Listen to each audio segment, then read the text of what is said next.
Hello and welcome to my workshop on how I changed my Moo business to free up time and increase profitable income. In this session, I'm going to give you a brief intro. I'm going to talk about the landscape for our industry.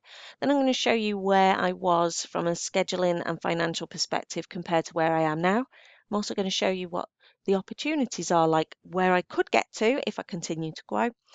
And then I'll cover off what I did and then how I can support you if you would like me to give you a boost and help you get to where I am. So, this is me. I'm Karen. This is my lovely family. I came off maternity leave probably in January, although you never really get full maternity leave when you're self-employed. Um, I started out with just 3 people booked on my first public class. And then in September 2023, I was so busy. I didn't have fully booked classes, but I had very healthy numbers. But I was working so much, I was very close to burnout. I knew I needed to grow a team.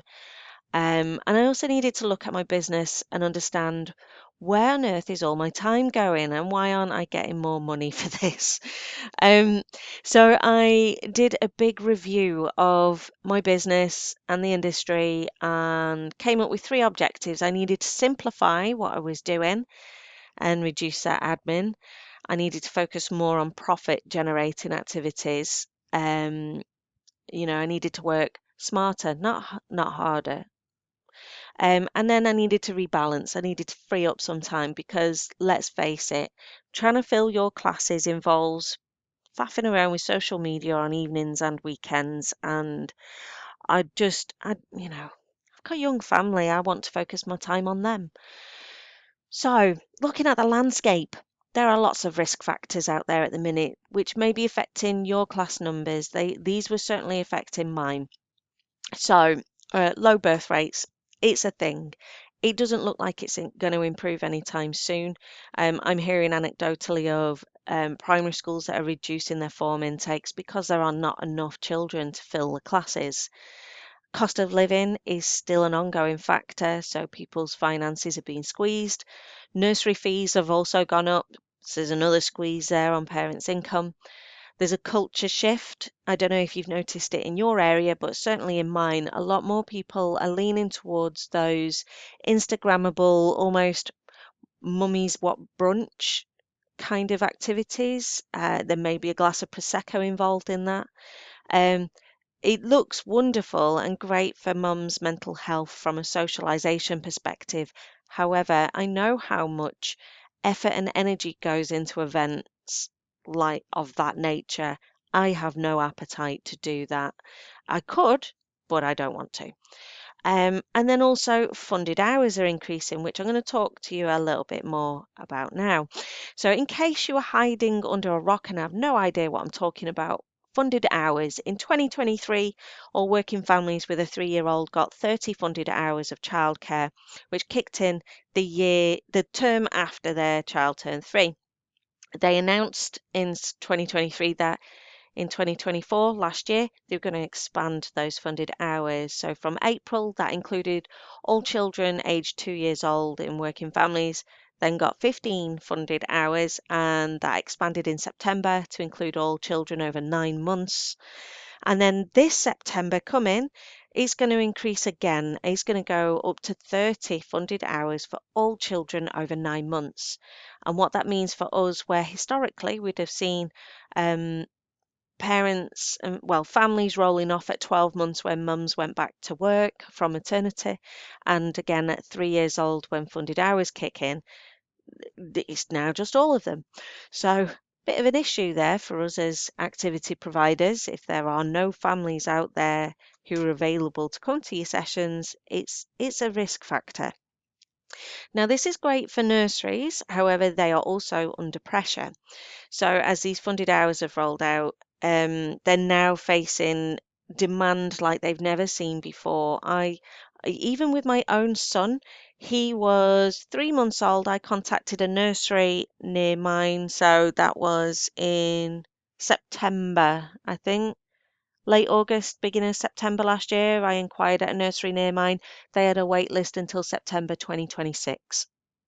I'm not joking. I needed to have gotten in touch with them when he was still in my womb. It's insane at the minute, the demand for some nurseries. They've got ongoing recruitment challenges. This was an issue before the funded hours were increased. They're struggling to get decent staff and retain them.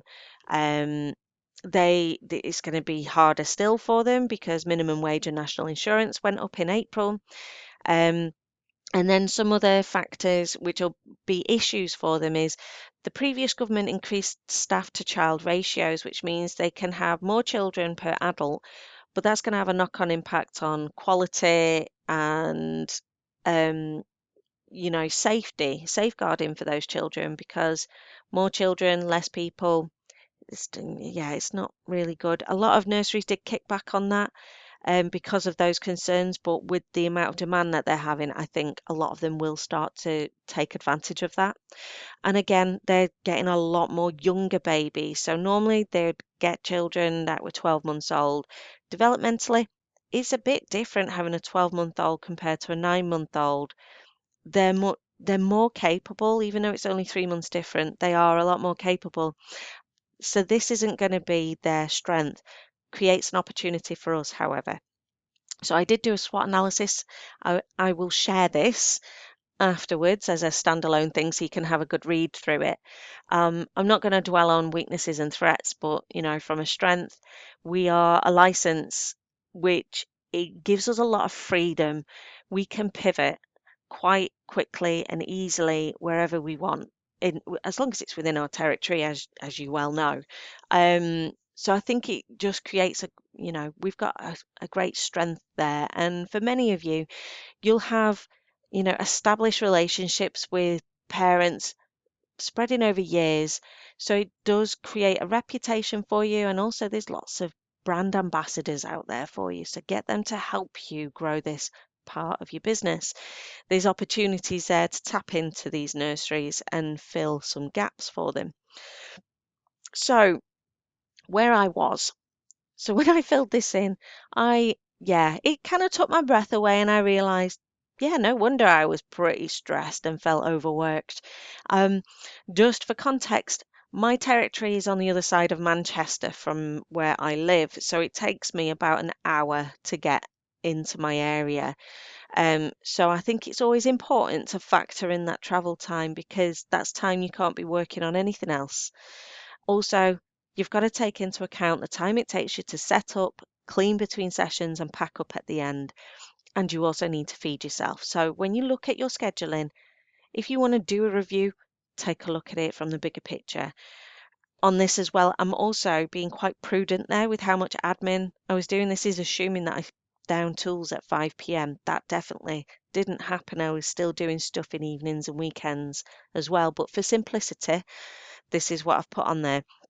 So as you can see on this schedule, I was doing 8 public classes a week and I had relationships with 3 nurseries already, which are the ones in yellow.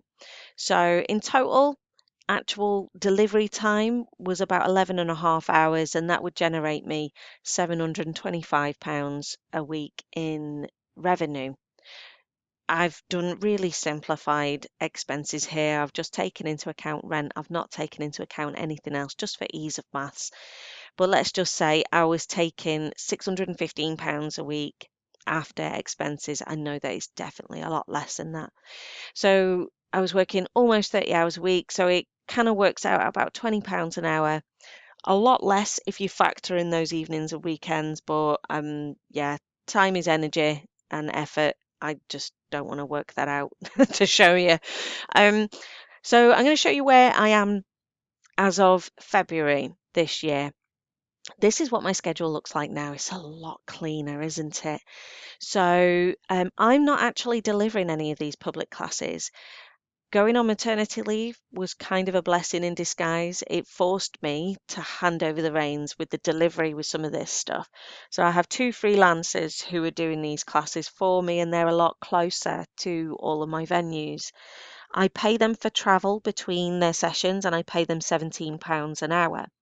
So in total, they're billing me for around about 10 hours a week, which costs about £170. In total, there's about 13 sessions. Again, I've simplified this a little bit because I am discounting one nursery because they do a double session.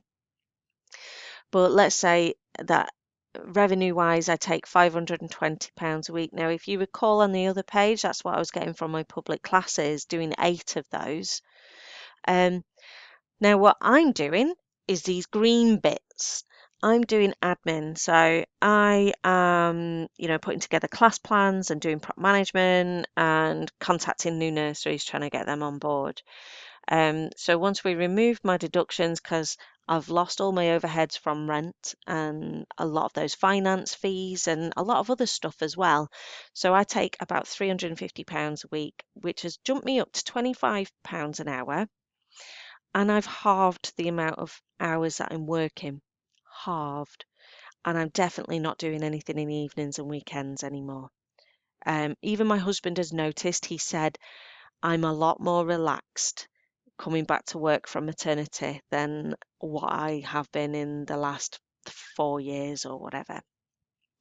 Now, assuming I can fill all these slots, it'd be hard work. It's my ambition. But here's the potential. This is where I could fill in all these gaps. And this is working Tuesday to Thursday, and my girls both do a Wednesday. So that's 4 days worth of work. You might find Mondays and Fridays will be lighter to fill. They're usually quieter days in nurseries. But if I could fill all of these, I could get 27 sessions a week into my schedule. With my freelancers availability, which would jump my revenue up to over £1,000 a week. The cost from my freelancers would be just over £350 a week, and I'd still carry on doing the same amount of admin. So all of a sudden, my income could jump to £51 an hour, which is just bonkers, and not doing any more work, and that's still based on a 39-week school year. So it's significant. So what I did, I've developed a lead tracker document so that I can collate all my target nurseries and know where I'm up to with them, what conversations I've had. I've been emailing them to sell in my services and following up with phone calls and emails. I deliver free tasters to a set class plan and share a handout document which shows the high-level EYFS measures that our songs and the activities that we're doing in the session align to. And I've also developed a fact-find survey so that I make sure I capture the information that I need to move them forward. So if you want to work with me, this is what I've developed that I can share with you to give you a boost.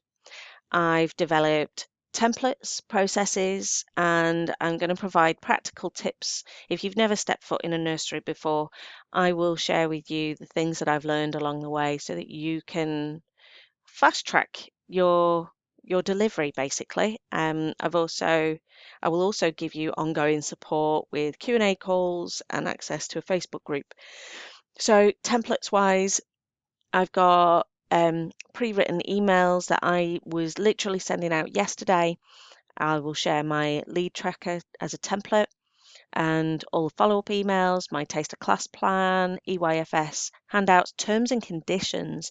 I'm also going to give you information about pricing, how I find nurseries quickly, and the exact processes and step-by-step flow of how I contact nurseries and in what order and why, and then how to get them on board and what things you need to make sure you're giving them.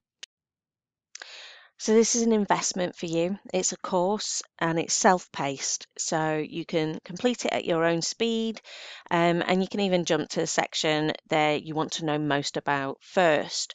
I'll give you a community group and give you ongoing support, and I'll give you, there's a flexible payment option available as well. So this is a £300, well, £299 investment.